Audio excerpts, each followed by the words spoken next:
بسم الله الرحمن الرحيم. راح اوريكم كيف نسوي شبكة على النت لا تاخذ منها اللابتوب الى لابتوب اخر. اولا شي لازم يكون عندك شبكة رئيسية تاخذ منها النت، بعدين تدخل على Open Network Sharing Scenario، تدخل على Set up a new connection or network، تدخل على آخر شيء تبع wireless computer to computer، next مرة ثانية next، تدخل تكتب أي اسم تبيه اسم لشبكتك. يعني أنا راح أكتب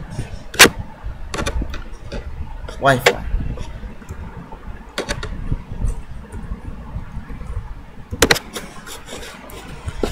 إذا كنت تبي شبكتك مفتوحة هتدخل هنا، أما إذا كنت تبيها بكلمة سر راح يكون هنا. أنا أبيها مفتوحة.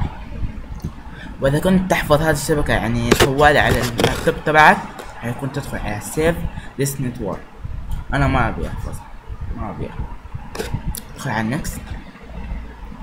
كده شبكة سوينا شبكة، بس لكن شبكة ما صالحة انها تشتغل الحين لان احنا ما وصلنا بالشبكة الرئيسية. راح تدخل على بلوتوث هنا حسب الاسم اللي انت داخل عليه، تدخل على هنا شيرنج، تدخل على الو راح يكون هاك. انا عشان مسويها من قبل حتكون الو، تدخل على الو ويرلس نتورك كونكشن، لاحظوا ويرلس نتورك كونكشن، تدخل على اوكي. مبروك على الشبكة.